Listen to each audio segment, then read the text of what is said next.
میں قبلہ مفتی محمد اکمل مدنی صاحب سے یہ پوچھنا چاہوں گا، مفتی صاحب یہ فرمائیے گا اسلامی تعلیمات کے تناظر میں اگر ہم یہ جاننا چاہیں کہ پرسکون گھرانے کے اوصاف اور خصوصیات کیا ہو سکتی ہیں، اس پر کچھ روشنی ڈالیے۔ اعوذ باللہ من الشیطان الرجیم، بسم اللہ الرحمن الرحیم۔ اس کا خلاصہ تو یہی ہے کہ جو اپنے گھر کے پورے ماحول کو، اپنی طبیعتوں کو، اپنے سوچوں کو، اپنی افکار کو تعلیم شرع کے تابع کر دیں اور پھر اس کے تقاضے کے مطابق عمل بھی کریں، اور احساس ذمہ داری بھی ہو، فکر آخرت بھی ہو کہ وہاں ڈے آف ججمنٹ میں ہمارا احتساب ہوگا، تو گھر میں سکون ہی سکون ہوگا۔ اور کبھی عارضی بے سکونی ہو بھی گئی تو دوبارہ یہ تمام تعلیمات اور ان پر عمل اور اس کی وجہ سے پیدا ہونے والی نورانیت جو وقتی طور پہ دب گئی تھی، دوبارہ گھر کو پرسکونی کی طرف لے آئے گی اور بے سکونی سے باہر کر دے گی۔ یہ تو ایک اجمالی خاکہ ہے۔ اب مثال کے طور پر اللہ تعالیٰ نے فرمایا یا ایھا الذین آمنوا قوا انفسکم واہلکم نارا وقودھا الناس والحجارہ، ایمان والو اپنے آپ کو، اپنے گھر والوں کو جہنم کی اس آگ سے بچاؤ جس کا ایندھن آدمی اور پتھر ہے۔ اللہ، اپنے آپ کو بچانے کا مطلب علم دین سیکھے، اس کے تقاضے کے مطابق عمل کرے، اور اپنے گھر والوں کو جہنم کی آگ سے بچانے کا مطلب ان کو نیکی کا حکم کرے، برائی سے روکے اور ضروری علم دین سکھائے اور ان کی صحیح تربیت کرے، اور تربیت کے اندر قول بھی ہے اور اپنا عمل بھی ہے کہ کر کے دکھائے، رول ماڈل بنے۔ اب آپ سوچئے کہ جب انسان یہ سوچ اور فکر لے کر اپنے گھر میں تعلیم شرع بھی دے رہا ہوگا، میاں بیوی دونوں اچھے انڈرسٹینڈنگ سے ایک اچھے رول ماڈل بھی بن رہے ہوں گے، بچے آبزرویشن کے ذریعے اپنے ماں باپ سے سیکھ رہے ہوں گے،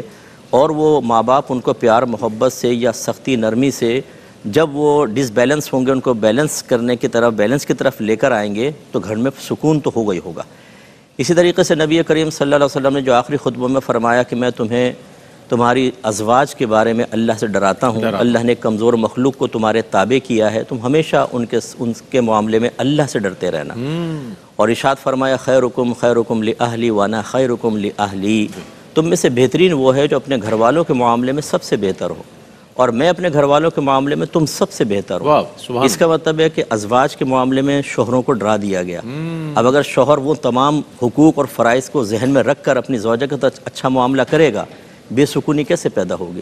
ایسے نبی کریم صلی اللہ علیہ وسلم نے ارشاد فرمایا کہ اللہ اس عورت پر رحمت نازل فرمائے کہ شوہر جب اسے دیکھے تو اس کے دل کو خوش کر دے،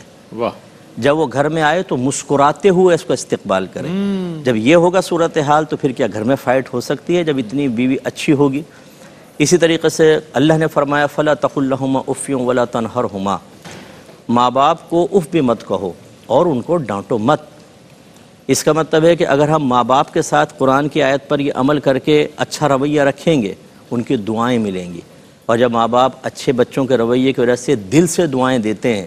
یا زبان سے نہیں نکلتی، دل اللہ کی بارگاہ میں فریاد کرتا ہے اور التجائیں کرتا ہے ان کے حق میں، تو گھر میں سکون ہی سکون ہوتا ہے۔ ایسے نبی کریم نے ارشاد فرمایا کہ اگر شوہر اپنی زوجہ کو اپنے پاس بلائے، یعنی تقاضائے نفسانی کی تکمیل کے لیے، اور زوجہ انکار کر دے تو ساری رات اس پہ فرشتے لعنت کرتے رہیں گے، اور ایک روایت میں کہ اس وقت تک لعنت کرتے رہیں گے جب تک کہ وہ لوٹ کر نہ آ جائے۔ اس کا مطلب یہ ہے کہ اگر اس چیز کو سامنے رکھیں اور تقاضائے نفسانی وقت کے اوپر اور صحیح طریقے سے پورا ہو رہا ہو، اور یہ چھوٹی چھوٹی باتوں کی وجہ سے، عذر ایک الگ چیز ہے، میں عذر کی بات نہیں کر رہے، تو پھر وہ شوہر کیوں غیر عورتوں کی طرف جائے گا؟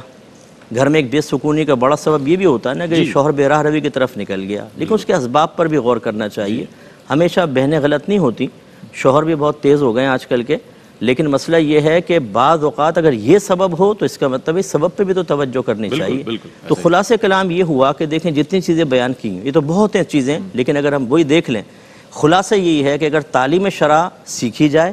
اس پہ غور و تفکر کیا جائے، اس کی روشنی میں اپنا احتساب کیا جائے، جو باتوں کی کمی ہے اس کو پورا کیا جائے، اپنے اندر اس نقص کو ختم کیا جائے، اگر نقص موجود ہے دور کریں، برائیوں کو دور کریں اور باقاعدہ اس کو پریکٹیکل کریں، گھر میں سکون نہ ہو